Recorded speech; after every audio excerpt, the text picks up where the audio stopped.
কৌশল হিসেবে এই কাজগুলো করছে।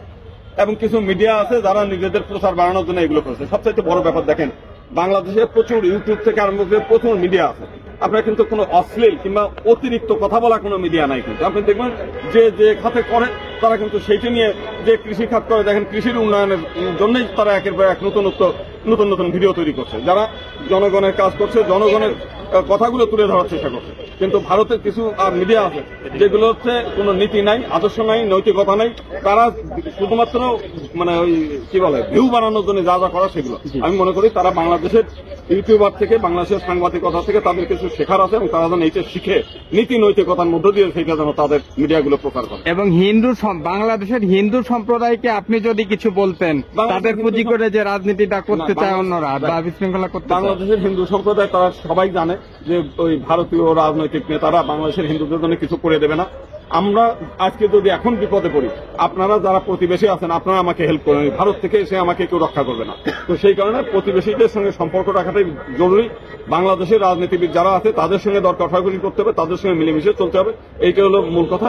ওই অন্যের দিক তাকায় থেকে মানে নিজের ক্ষতি করার কোনো। আর একটা প্রশ্ন ছিল, বাংলাদেশের হিন্দু সম্প্রদায়ের একটা সাধারণ বিশ্বাস যে বাংলাদেশ হিন্দুদের দল হচ্ছে আওয়ামী লীগ।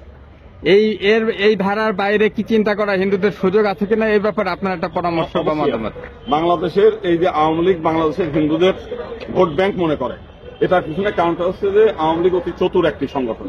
তারা বেশ কিছু হিন্দু নেতা যাদেরকে মাসোহারা দিয়ে তাদেরকে দিয়ে সারা দেশের হিন্দুদেরকে ব্ল্যাকমেইল করেছে। এবং তারা কি করে, পূজা উদ্যম পরিষদ, ঐক্য পরিষদ, বিভিন্ন হিন্দু কল্যাণ ট্রাস্ট, এই ট্রাস্টের কাজগুলো ওই নেতাদের মাধ্যমে দেয়, যার কারণে সাধারণ হিন্দুদের জিম্মি হয়ে থাকে তাদের কাছে। এবং তারা যেভাবে প্রচার করে সেইটাই। কিন্তু বাংলাদেশের জনগণ আওয়ামী লীগের প্রতি যেভাবে প্রচার আছে ওইভাবে না। বাংলাদেশের জনগণ বিভিন্ন দলে ভোট দেয়। এমন দেখছেন যে জামাতে ইসলামের দলেও বাংলাদেশের হিন্দু আছে, এমনকি ইসলামী আন্দোলনে আছে। নুরুর দলেও আমরা দেখলাম সেদিনে প্রায় 500 লোক একদিনে যোগদান করলো। আমরা বিএনপিতে তো রয়েছে, সব দলের মধ্যে আছে, কোনো একক দলের মধ্যে না।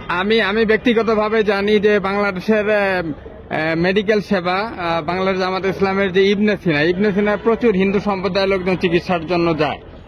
তো কিন্তু আবার অনেকে মনে করে যে হিন্দুরা জামাতকে ভোট দিবে না, হিন্দুরা হচ্ছে আওয়ামী লীগ পন্থী বা একান্তই আওয়ামী লীগের একনিষ্ঠ ভোটার। তো এটা ভুল ধারণা। আপনি 1991 সালে যে নির্বাচন হয়েছিল আমাদের রাজবাড়ির 2 আসন, ডাক্তার আজাদ নামে একজন ভদ্রলোক উনি জিতেছিলেন। ওইখানে জামাত ইসলামের কোনো ভালো সংগঠন ছিল না, তারপরে উনি জিতেছেন হিন্দু মুসলিমের ব্যাপকভাবে ভোট পেয়ে। কারণ ভালো মানুষ পেয়েছে, মানুষ তাকে ভোট দিয়েছে, ওখানে আওয়ামী লীগকে ভোট দেয়নি।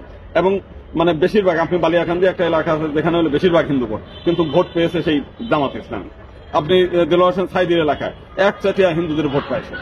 আপনার ওইখানে থেকে আজ পর্যন্ত আমরা যখন বিচার হয়, সুখরঞ্জন বালি এই জামাতে ইসলামীর এক নেতার পক্ষে সাক্ষ্য দিতে আসছিল, পরে তাকে অপহরণ করে নিয়ে যায়। এইটা আসলে হয় কি, এটা আওয়ামী লীগের একটা মিথ্যা প্রচারণা, যাতে হিন্দুরা মানে ওই এর থেকে বের হয়ে না যাইতে পারে, এবং এই প্রচারণা দিয়েই যাতে তাদেরকে আটকিয়ে রাখা যায়, এই কৌশল। আর হচ্ছে আওয়ামী লীগের কিছু হিন্দু নেতা আছে, তারা এইটা দেখায় যে এই দেখেন সব লোক আমার কাছে আছে, দেন টাকা পয়সার সুযোগ সুবিধা দেন।